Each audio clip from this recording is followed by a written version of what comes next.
Hi all, welcome back to the channel. This is HD's dad and this is another Raid Shadow Legends video. As you can see, we were able to close out another one of the factions last night. I left this up actually overnight just so I could get the shot in the beginning of the video. You can see the crew we went with, and I'll talk about the, I guess, improvements that I made between the last attempt and this attempt, and what we did to get it to work. I may even kick it off and potentially run through. I don't know if I'll run all the way to the end. We'll see how long that takes, but run through a little bit of it and see where we get. I don't know that this is 100%, but it worked this time, so that's all I really care about. But you can see 909. I think that's largely, or that is largely due to the fact that I took control at the end of wave two. Just to make sure that our cooldowns are reset going into the boss. Don't really have a lot of damage on this team. This is all about turn meter control, basically. I mean, there's some sleeps and some other crowd control stuff in there as well, but not a lot of damage. That's somewhat on purpose. I mean, Magnar, I believe he's probably the wrong affinity to do a lot of work, and he could be optimized anyway. But anyway, let's kind of get into it. I'm gonna go show you sort of the builds and talk about the differences between this time and the last time around. Um,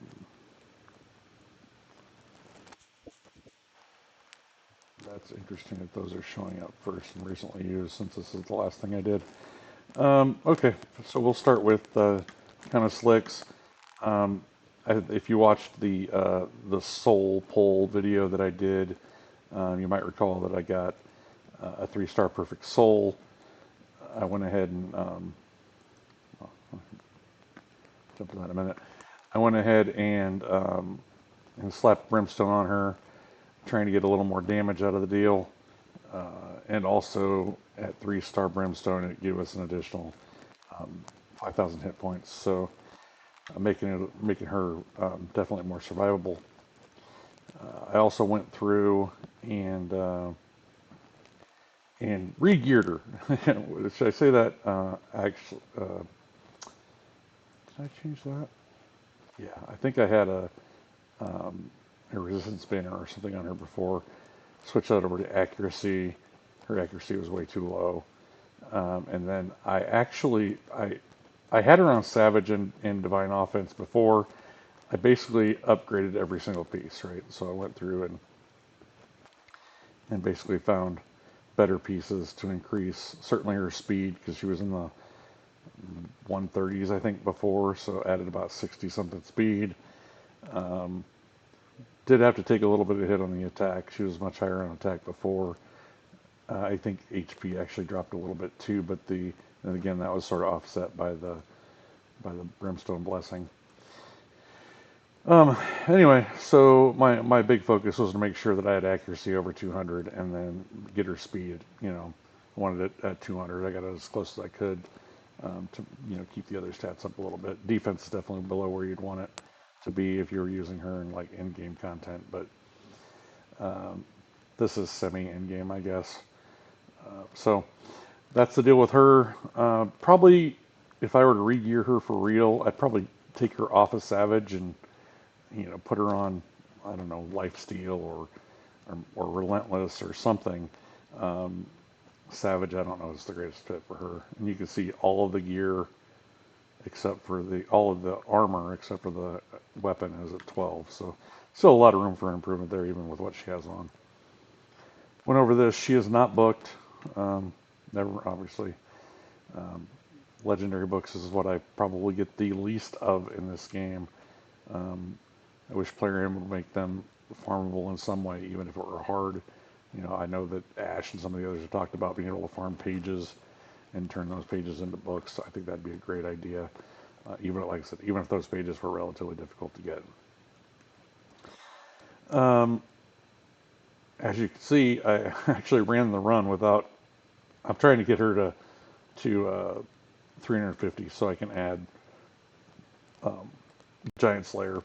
So even though I could have picked up another tier 5 mastery, I did not. The successful run was basically just to see if I could do it once I got a lure where I wanted her to be, and we'll talk about that in just a minute. But so that's kind of Slicks. Obviously not all the way. Doesn't have her masteries all the way opened up. Move on to Magnar. Magnar has been in this build for literally, probably since I built him the first time. I don't know that I rebuilt him ever. Um, so you can see I've got him on the offense and support tree going down to Helm Smasher to give him a chance to ignore defense. And then he is also not booked, that was more of a decision, right? Because there were a lot of videos around the time that I got him and this is, I guess, true to a degree. Obviously, you'd do more damage um, if these things were skilled up. But he does a decent amount of damage anyway. And I have him on Crushing Rend um, to decrease the defense of the opponents. Enter the 400 attack really doesn't do anything considering he's an HP-based champion. So maybe I should change that into something that actually gives him additional HP as opposed to attack, which again doesn't help him a whole lot. We talked about that. I have him on a bolster set, which, again, not great for him, but I like the idea of him being able to come in and sort of protect the entire squad, regardless of the content. And then also, obviously, on Divine Life, which gives him more hit points and a shield. Nice thing there is that shield combines with the bolster, so he actually gets a little bit of an additional shield that is protected. So, and the bolster set provides him with a heal too, making him survivable. Total stats here. You can see he's definitely average or a bit below average in speed. Would probably even like to have his HP a little bit higher, but 74k is not too bad. 100% on the crit rate, 160 on the crit damage. Definitely would like to have the crit damage higher. And then accuracy is too low. So he definitely could use for use a regear, but we're using him in Faction Wars here, so didn't want to expend the resources to do that. Moving on, you can see this is my Allure the last time around. She was rank 5, level 50. Also, her masteries, I worked the way down to Giant Slayer on her just to get a little more damage on that A1, which is primarily what I'm depending on. I don't, for the entire battle, I'm turning off the A3 on both allures. That way we're just kind of going back and forth between the crowd control skills. You can see she's got one book in her. But the triple hitter on the A1 with the turn meter and the decreased defense and the sleep on the A2 are what we're using here. Her accuracy is up to 305. I slapped this is a resistance banner, but I think your accuracy actually was already at 305, but definitely added the resistance banner, which gave her more speed, more attack. I could cliff this up and do even better, but didn't do that here.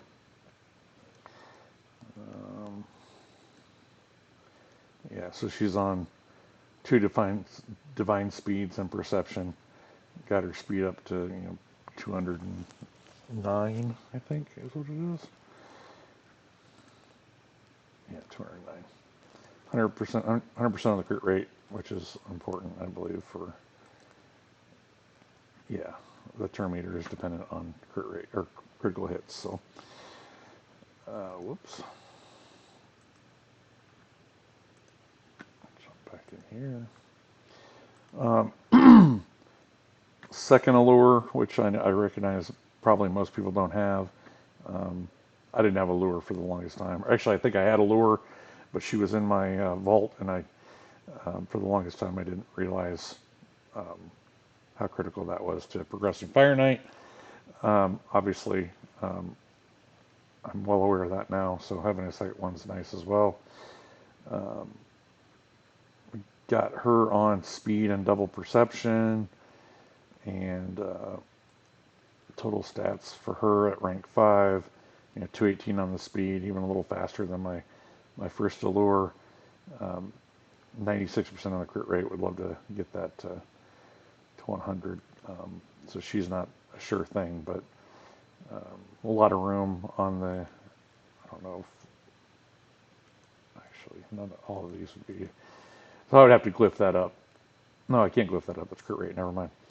Um, yeah, I would just need to find shift crit rate on this.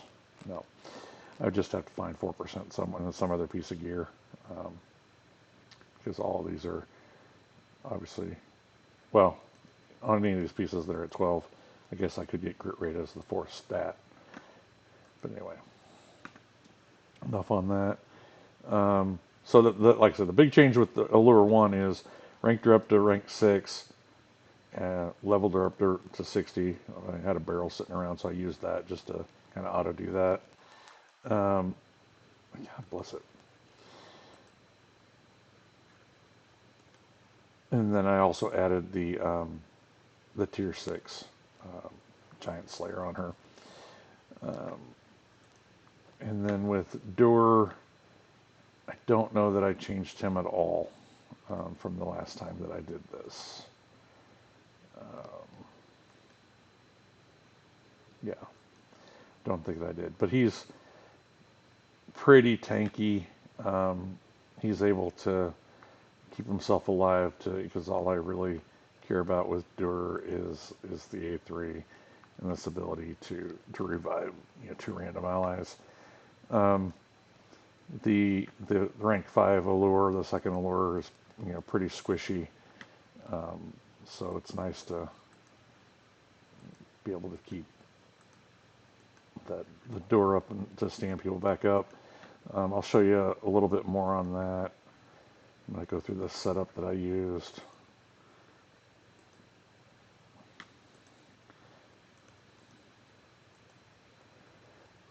All right, let's go back in here. Faction Wars, Demonspawn. I'll go on the team setup. So for Dur, in all 3 rounds, I prioritize the Cannibal Litany, which is the reflect damage and continuous heal on a 3-turn on all allies for 2 turns. Keeping them healed up, super important. So again, the revive is important as well, but I'm prioritizing the heal and the reflect damage as well. Magnar, I want him to open the first round with his percussive pound to try and get some of those stuns out, and then not use it again. In the second round, same thing. Open with that, don't use it again, and then obviously third round, just do what you're going to do. Allure 1, as I mentioned, I'm just turning off Hellish Blaze, the A3, on all of these. That way we can get the turn meter and the decreased defense and sleep where we can.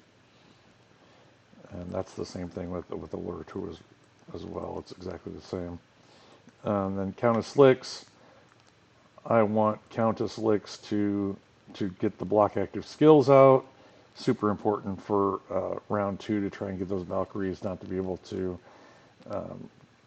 do their shield and counterattack skill. So prioritize that, and then the decreased speed second.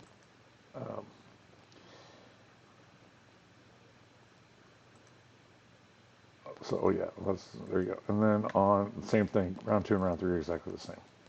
Try and get that block skills, and then the slow. And that's it. Let's go ahead and let's give this a shot. See what happens.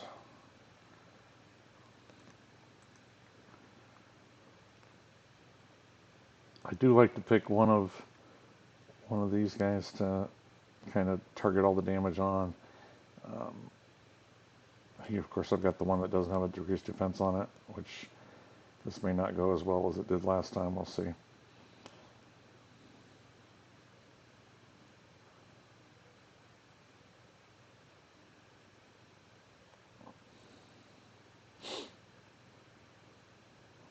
All right, one down. And I just kind of try and let them do their thing from here. You can see the second allure is always kind of dodgy, whether she's going to stay up for the whole fight. She definitely did stay up for the whole fight last time around, but Durr was able to pick her up. Notice Durr is also a rank 5.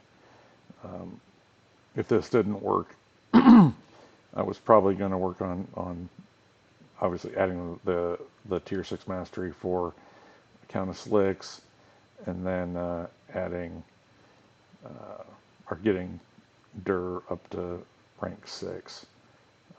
Fortunately, I didn't have to do that because I don't really care at this point. And the other nice thing you maybe mentioned at the beginning is I was able to 3-star it the first time, which is wonderful.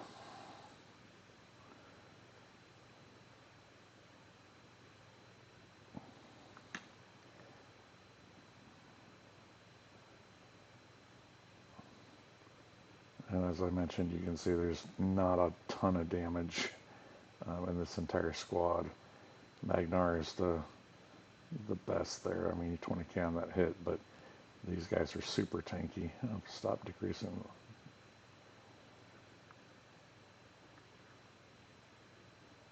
This is the point at which I'm going to have to take over because they are never going to let him have a turn, and he's going to be unkillable forever.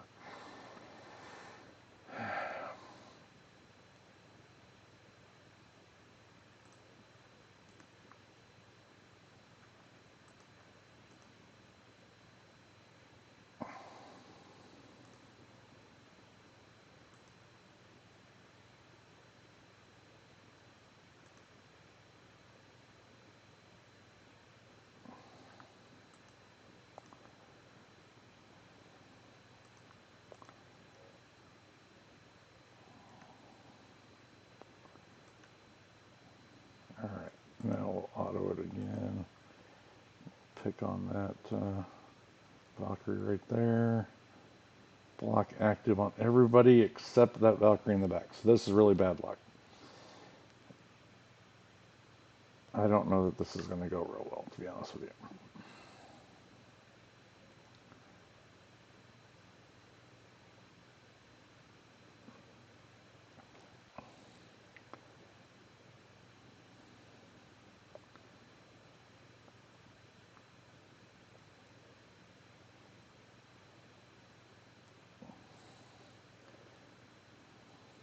Smite's kind of clutch. Hopefully that could do some work for us.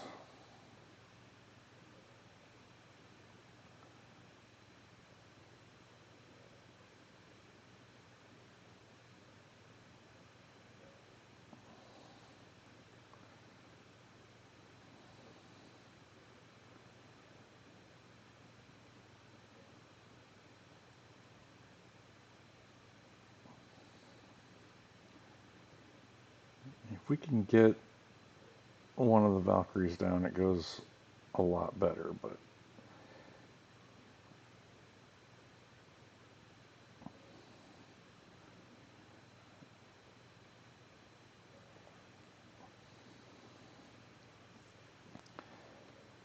yeah, the counterattack, even with the turn meter control, is super problematic.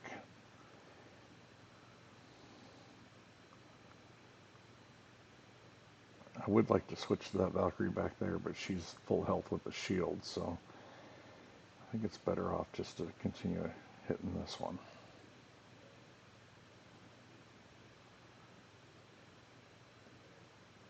Oh, come on. hunt or pick them up.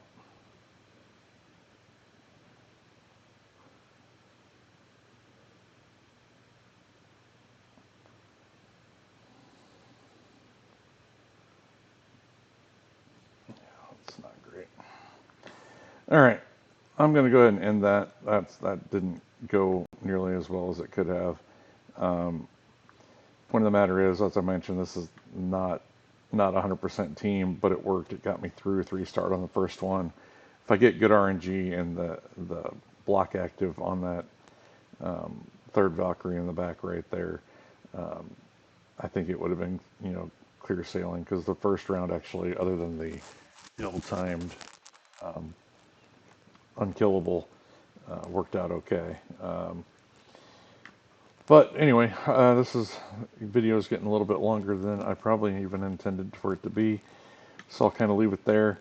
If you enjoy the content, please like, subscribe, comment on the video, and we will catch up with you soon. Thanks. Have a good night.